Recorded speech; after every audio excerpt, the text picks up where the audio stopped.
नमस्कार, मैं हूं अनुराधा प्रसाद। अक्सर कहा जाता है कि past is history and future is mystery, पर हमारा फ्यूचर कैसा होगा ये बहुत हद तक प्रेजेंट पर निर्भर करता है। हिंदू परंपरा में मंत्रोच्चार द्वारा पत्थर की मूर्ति की प्राण प्रतिष्ठा का रिवाज है। प्राण प्रतिष्ठा का मतलब है किसी को जीवन देना।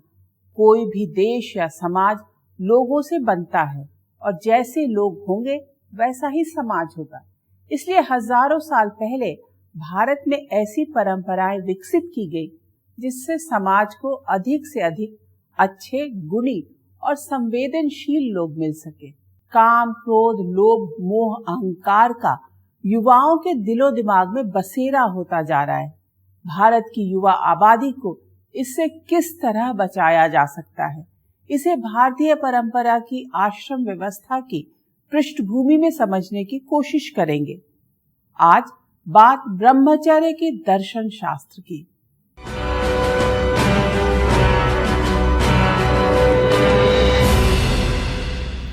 आज की तारीख में ज्यादातर माता पिता की शिकायत रहती है कि उनका बच्चा हाथ से निकल गया है, दिन भर मोबाइल में घुसा रहता है, उसका पढ़ने में जरा भी मन नहीं लगता। बड़े बुजुर्गों के सामने बिना सोचे समझे वो कुछ भी बोल देता है। बच्चों की मानसिक चेतना, संस्कार और बोली को सबसे अधिक स्मार्टफोन प्रभावित कर रहा है। प्राचीन भारत में आश्रम व्यवस्था थी जिसमें इंसानों की औसत उम्र 100 साल मानकर जीवन को 4 पड़ावों में बांटा गया था: ब्रह्मचर्य, गृहस्थ, वानप्रस्थ और संन्यास। सभी आश्रम एक ऐसे 4 मंजिला इमारत की तरह थे जिसमें पहले मंजिल के मजबूत आधार पर ही दूसरे की बुनियाद खड़ी होती थी। ब्रह्मचर्य को इंसान के जीवन की आधारशिला के तौर पर देखा गया था। ऐसे में सबसे पहले समझते हैं कि ब्रह्मचर्य का आखिर मतलब क्या है।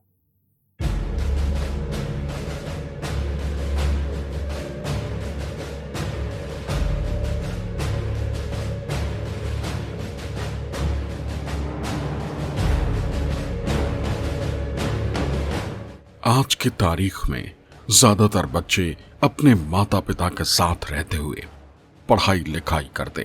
ज्यादातर स्कूलों में लड़का लड़की साथ साथ पढ़ते। खेल के मैदान से क्लासरूम तक बिना किसी भेदभाव के एक दूसरे से संवाद करते। स्कूल से घर आने के बाद भी तकनीक के जरिए आपस में जुड़े रहते। इंटरनेट ने बच्चों को पूरी दुनिया से जोड़ दिया है। उनकी पसंद के हिसाब से हर तरह की जानकारी और वीडियो एक क्लिक पर मौजूद है, जो बच्चों की मानसिक और शारीरिक सेहत को प्रभावित कर रही है।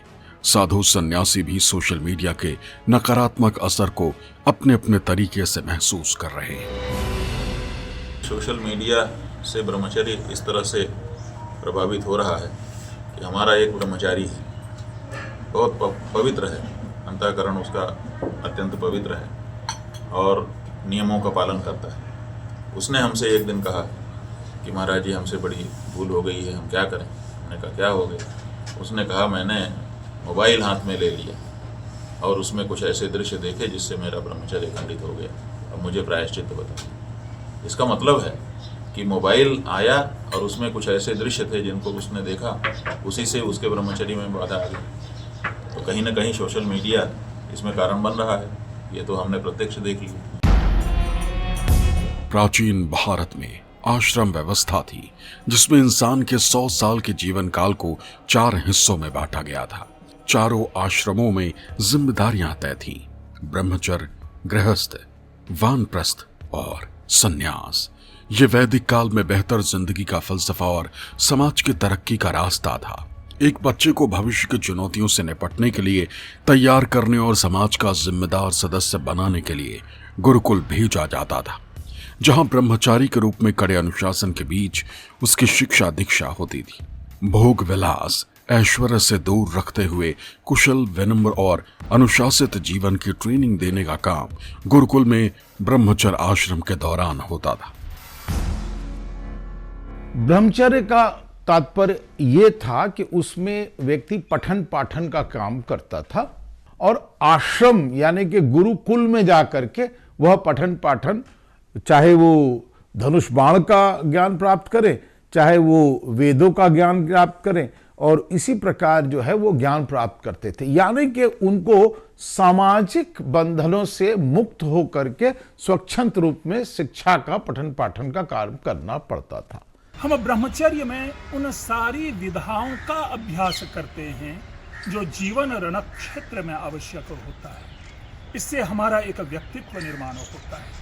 हम लोगों से कैसे मिलें उसकी हमें स्थिति हमें पता चलती है। हम अपने लक्ष्य की सिद्धि कैसे करें। एक राष्ट्र निर्माण के लिए, समाज सेवा के लिए जिस एकाग्रता की आवश्यकता होती है, जिस ध्यान और धैर्य की आवश्यकता होती है, वह केवल और केवल ब्रह्मचर्य के पालन से ही प्राप्त किया जा सकता है। प्राचीन काल में गुरुकुल में ज्यादातर लड़के ही शिक्षा के लिए जाया करते थे। लड़कियों को लड़कों की तरह गुरुकुल भेजने की परंपरा उतनी प्रचलित नहीं थी। हालांकि गुरुकुल में रहने की वजह से गुरु पत्नी, गुरु पुत्री, गुरु वधू शिक्षा हासिल कर लेती थी। राजकुमारियों के भी विदुषी होने का जिक्र पौराणिक ग्रंथों में है। लेकिन सामान्य घरों की बेटियों के लिए गुरुकुल के दरवाजे उस तरह से नहीं खुले थे। मतलब छात्र छात्राओं के लिए गुरुकुल में साथ साथ शिक्षा सिस्टम नहीं था। मौजूदा समय में ज्यादातर स्कूलों में लड़का लड़की साथ साथ पढ़ते हैं। उम्र के इस नाजुक मोड़ पर एक दूसरे के प्रति झुकाव और लगाव सामान्य बात है। लेकिन जीवन के इस मोड़ पर संयम कैसे रखा जाए, ब्रह्मचर्य को जीवन में किस तरह अभ्यास में लाया जाए, इस पर स्कूल से लेकर परिवार तक में ध्यान कम होता जा रहा है। ब्रह्मचर्य जो है ना, ये संयम का सबसे बड़ा प्रतीक है। आप कई तरह के संयम आपको करने होते हैं। आपको देखने का संयम करना होता है, आपको बोलने का संयम करना होता है, आपको खाने पीने का संयम करना होता है, अपनी दिनचर्या का संयम करना होता है। ये सब बहुत सारे संयम है हमारे। लेकिन सबसे बड़ा संयम माना जाता है ब्रह्मचर्य को, कि हम अपने ब्रह्मचर्य को सुरक्षित रखें। इससे बड़ा कोई दूसरा संयम नहीं है। युवा पीढ़ी के ब्रह्मचर्य यानी संयम पर बड़ा असर स्मार्टफोन से आने वाली संस्कृति से भी पड़ रहा है।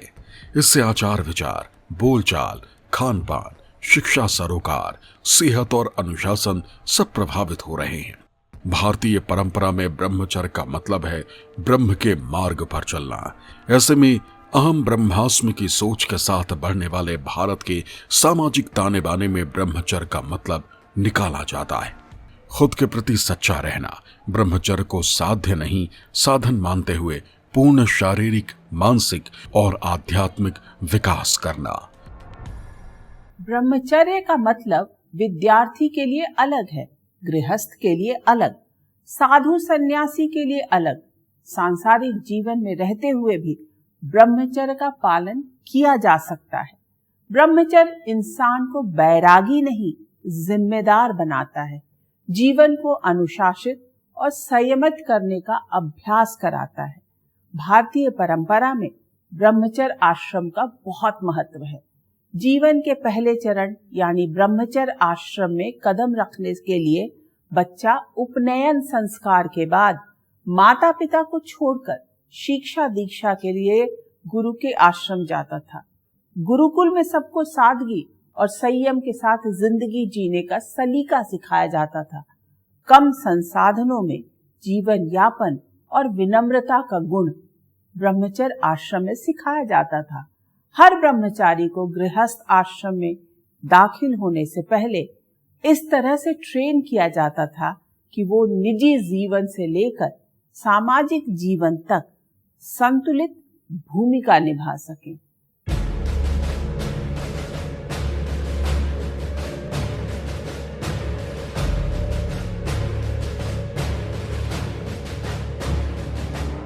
मौजूदा समय में ज्यादातर बच्चों का पालन पोषण एक बहुत ही सुरक्षित माहौल में होता है। यहां तक कि घर से कुछ कदम की दूरी पर खड़ी स्कूल बस तक बच्चे को छोड़ने के लिए भी माता पिता में से किसी एक को निकलना पड़ता है। बेटे बेटियों की हर ख्वाहिश को पूरा करना ज्यादातर मिडिल क्लास फैमिली अपनी जिम्मेदारी समझती है। स्कूल से घर लौटने के बाद बच्चा हाथों में स्मार्टफोन लेकर घंटों वर्चुअल वर्ल्ड में गोता लगाता रहता है, कभी पढ़ाई के नाम पर तो कभी मनोरंजन के नाम पर। जो भारतीय युवा है वो एकांगी नहीं है। उसमें 4 प्रकार के यूथ दिखाई पड़ते हैं, 4 प्रकार के युवा। एक है ग्रामीण युवा। वह जो युवा है वह अपने पारिवारिक और सामाजिक बंधनों से बंधा हुआ है और पारिवारिक जिम्मेदारियों का वो निर्वहन करता रहता है, वो स्वच्छंद नहीं है। दूसरा जो व्यक्ति है वो आता है पहला जनरेशन, जो कि शहरों में उनके पिता और जो है माता मूव करते हैं और यहां पर फर्स्ट जनरेशन माइग्रेंट। ये यूथ जो है बड़ा आज्ञाकारी यूथ है। लेकिन एक तीसरे प्रकार का यूथ है जो कि पश्चिम की मुंह की तरफ करके ही पैदा होता है। उसका वेस्टर्न म्यूजिक सुनना, वेस्टर्न एजुकेशन लेना, वेस्टर्न खाना खाना, वेस्टर्न कपड़ा पहनना, यही उसका एक दायित्व रहता है। एक चौथा प्रकार का यूथ जो कि भूमंडलीकरण ग्लोबलाइजेशन के बाद पैदा हुआ है, वो सबसे ज्यादा युद्धरत है और कहीं ना कहीं अपने आप को समाज के अंदर अलग थलग पा रहा है और वह कहता है किसी तरह से मैं अपने जीवन को सुधारूं। ये जो है उसका संघर्ष लगातार चलता चल रहा है। जिस प्रकार संसार में उन्मुक्तता देखी जाती है, व्यक्ति की चाहत बदलती जाती है, वहां पर जो ऐसे हमारे मूल्य है, जो हमारे जीवन मूल्य है, उनमें क्षरण होता जा रहा है। लेकिन पुनरपि जब जब एकाग्रता की आवश्यकता होती है, तब तब वह ब्रह्मचर्य ही हमारा साहचर्य होता है। अगर आप अपने लक्ष्य की प्राप्ति के लिए, चाहे वो इंटरनेट हो, चाहे सोशल मीडिया हो, किसी चीज़ को अचीव करना चाहते हो, अपने को थ्रो करना चाहते हैं, तो हमें सब चीज़ का परित्याग करना पड़ता है। अपने चारों ओर की आबो हवा से अपने ध्यान को हटा करके अपने उस लक्ष्य में केंद्रित रहना पड़ता है। ब्रह्मचर्य इंद्रियों पर नियंत्रण का अभ्यास है। इसका अभ्यास मन, कर्म और वचन में संतुलन का रास्ता सिखाता है। भविष्य की चुनौतियों से लड़ने के लिए किसी भी युवा को तैयार करने के शास्त्र का नाम ब्रह्मचर्य है। फाउंडेशन, नींव अगर कमजोर होगी तो पूरी मंजिल ही कमजोर होगी।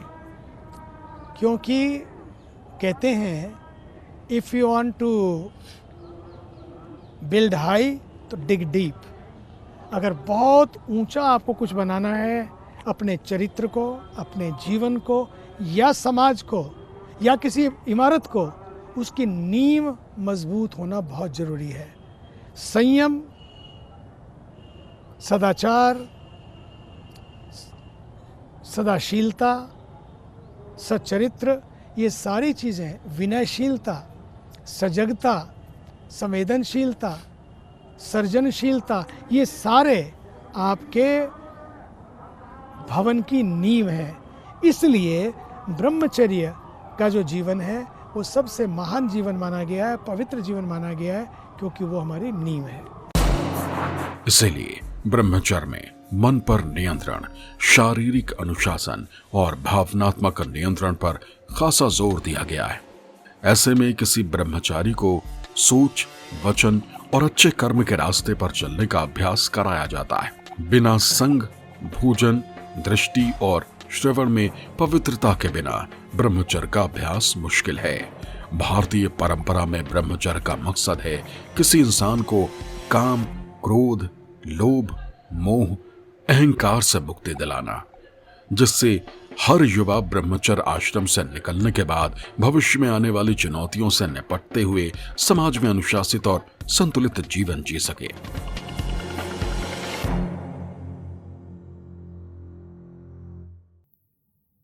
महाभारत के रचयिता वेद व्यास ने श्रेष्ठ आचरण करने वालों को ब्रह्मचारी कहा। संयम को आधार बनाकर जीवन जीने की कला ही ब्रह्मचर्य है। ये दिमाग की एक दशा यानी स्टेट ऑफ माइंड है, जिसका अभ्यास किसी इंसान के भीतर दिव्य और उच्च कोटि के चारित्रिक चेतना को जन्म देता है। पर आज हमारी युवा पीढ़ी की मानसिक चेतना को सोशल मीडिया बुरी तरह प्रभावित कर रहा है। काम, क्रोध, लोभ, मोह, अहंकार को बढ़ा रहा है। रिश्तों को भी वर्चुअल वर्ल्ड में तलाशा जा रहा है।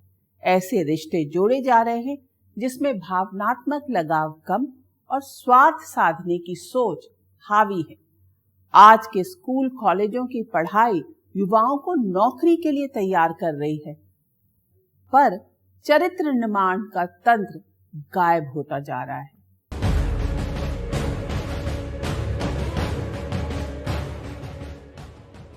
प्राइवेट स्कूलों में बच्चों की पर्सनालिटी डेवलपमेंट पर खासा जोर दिया जाता है। बच्चों को इस तरह ट्रेंड किया जाता है जिससे तेजी से बदलती तकनीक के हिसाब से कदम ताल कर सकें। नामी प्राइवेट स्कूलों में देसी विदेशी बोली, विषय और समकालीन विमर्श के लिए तैयार किया जाता है।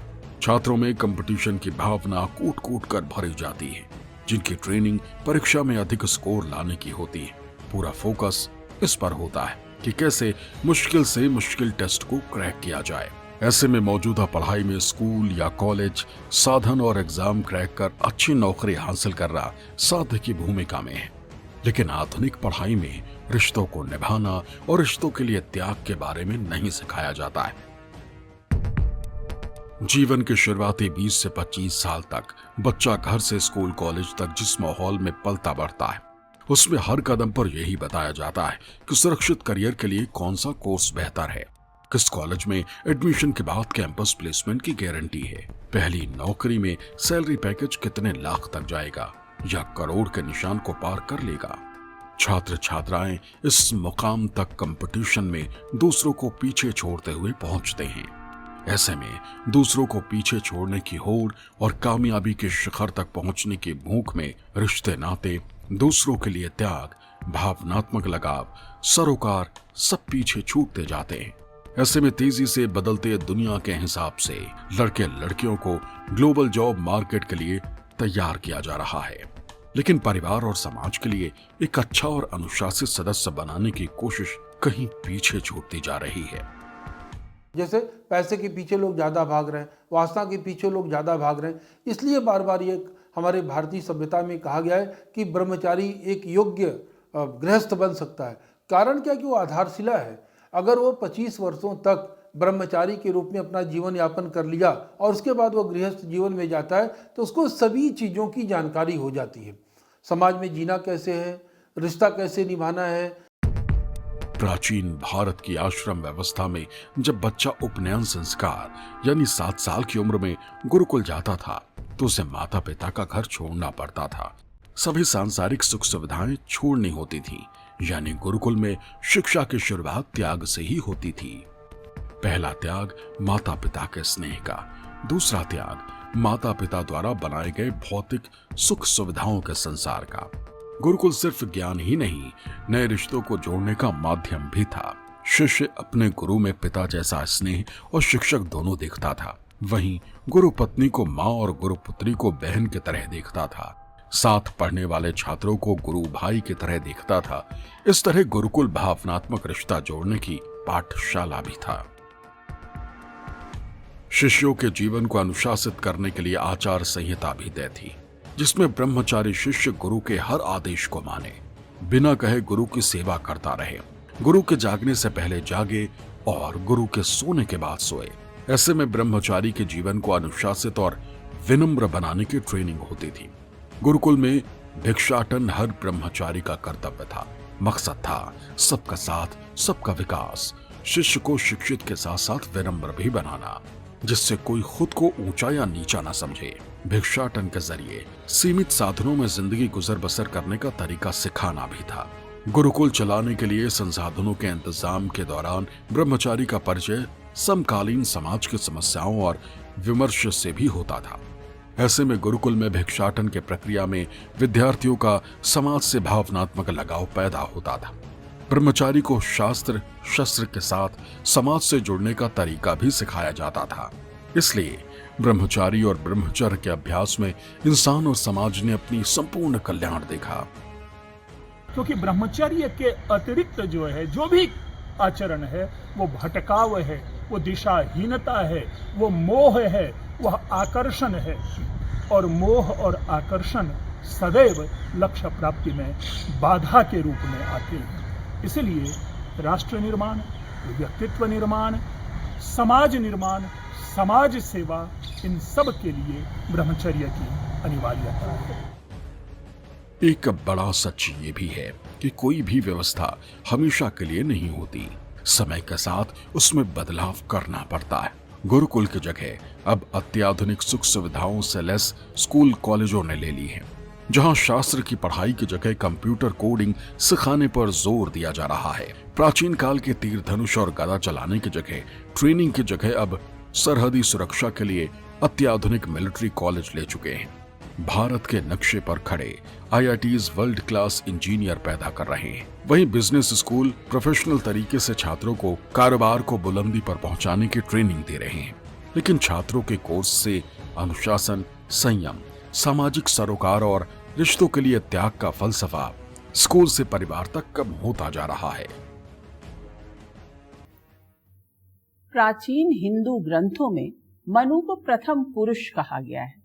मनु के मुताबिक ब्रह्मचारी उस राह आगे बढ़ता है जिससे शारीरिक, मानसिक और आध्यात्मिक विकास हो, जिससे शरीर उन्नत हो, स्वस्थ रहे, मन बुद्धि विद्या से पूर्ण हो और आत्मा पवित्र हो। हमारे सामाजिक ताने बाने में सामान्य तौर पर ब्रह्मचर्य का मतलब काम पर संयम माना जाता है, लेकिन ब्रह्मचर्य शारीरिक इच्छाओं पर नियंत्रण से कहीं बहुत आगे का दर्शन है। ये इंसान की इच्छाओं का दमन नहीं, मन, कर्म और वचन में संतुलन बैठाने का अभ्यास है। ये इंसान के शरीर को वज्र जैसा बनाने का रास्ता दिखाता है, मन को एकाग्र करने का विज्ञान है, इंद्रियों पर नियंत्रण रखते हुए समाज में शिष्ट आचार विचार का पथ प्रदर्शक है। ग्लोबल विलेज वाले कल्चर में इंटरनेट, स्मार्टफोन और कंपटीशन की वजह से समाज में जिस तरह की समस्याएं पैदा हुई हैं, रिश्तों का ताना बाना टूटा है, उसे ठीक करने में प्राचीन आश्रम व्यवस्था की पहली सीढ़ी अहम भूमिका निभा सकती है।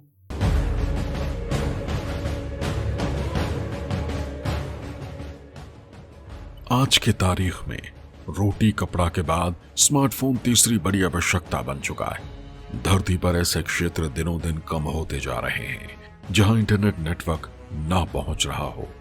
ऐसे में बिना स्मार्टफोन और इंटरनेट के दुनिया की तरक्की के साथ कदम ताल करना मुश्किल है। लेकिन जिंदगी में इंटरनेट और सोशल मीडिया की हर कदम पर दखल को कम करना भी जरूरी है। जो भी आप सुनते हैं, देखते हैं, वो सब का सब आपको घड़ता है, आपको आगे बढ़ाता है। दूसरा, क्या आप खाते हैं, खाने का भी संयम है। सोशल मीडिया में बहुत कुछ परोसा जा रहा है। किस टाइप की चीज़ें आप आहार में ले रहे हैं, आँखों के द्वारा, कानों के द्वारा। खाना केवल यहाँ से नहीं होता है, ये एक तरह का स्वाद है, लेकिन ये जो आँखों का और कानों का स्वाद है वो और भी जहरीला हो जाता है कई बार। अगर आप ठीक से ये तो खाया तो कल तक निकल गया, लेकिन ये जो खाया ये तो ज़िंदगी भर के लिए अंदर चला जाता है। इसलिए you have to be careful what you see, what you hear and what you eat. ऐसे में आज की तारीख में युवाओं में चरित्र निर्माण के लिए ऐसे इंटरनेट संस्कार की जरूरत है जो उनके ब्रह्मचर्य यानी मानसिक एकाग्रता को भंग न करे। ऐसे में आधुनिक पढ़ाई के साथ छात्रों को तय समय के लिए नो नेटवर्क जोन में जाने की आदत डालनी होगी। ये छात्रों की मानसिक सेहत के लिए बहुत जरूरी है। एक ऐसा कैलेंडर बनाना होगा जिसमें शारीरिक क्षमता बढ़ाने के लिए भौतिक सुख सुविधाओं को तय समय के लिए छोड़ना होगा। मानसिक और शारीरिक स्वास्थ्य के लिए उपवास की परंपरा विकसित हुई थी, लेकिन अब आंख कान के जरिए दिमाग में हमेशा कुछ न कुछ जा रहा है।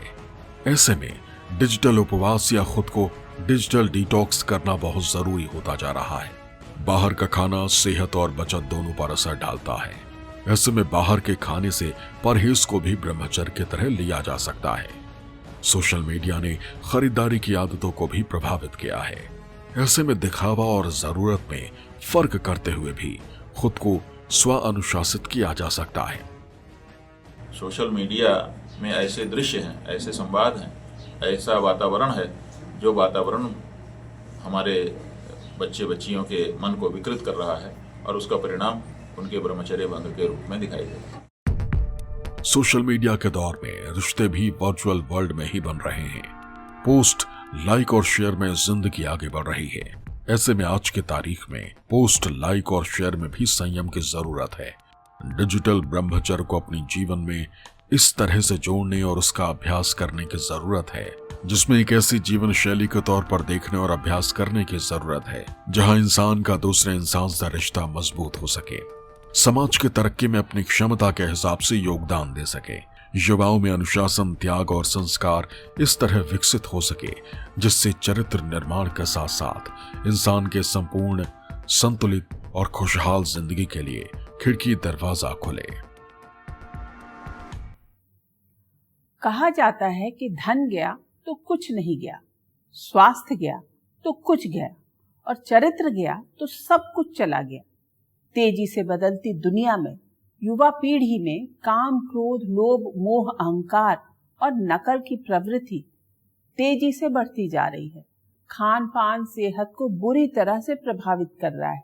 नई पीढ़ी अति उपभोक्तावाद और भोग विलास के भंवर जाल में डूबती जा रही है, जबकि प्राचीन भारत की आश्रम व्यवस्था में ब्रह्मचर्य के कड़े नियमों के जरिए किसी बालक के चरित्र निर्माण पर जोर दिया जाता था। उसे इस लायक बनाया जाता था कि आगे चलकर गृहस्थ आश्रम की जिम्मेदारियां संभाल सके। उसे इस तरह अनुशासित बनाया जाता था जिससे लंबा और स्वस्थ जीवन जी सके, लंबी उम्र के साथ परिवार और समाज के प्रति अपनी जिम्मेदारियों का निर्वाह कर सके, न कि खुद के मोहपाश, स्वार्थ और भोग विलास में ही जीवन खपाता रहे और उसका भविष्य हमेशा एक मिस्ट्री की तरह बना रहे। आज के इस एपिसोड में बस इतना ही। अगले हिस्से में बात करेंगे गृहस्थ आश्रम के गणित की। तब तक के लिए मुझे दीजिए इजाजत। निष्पक्ष खबरों के लिए आप देखते रहिए News 24। नमस्कार।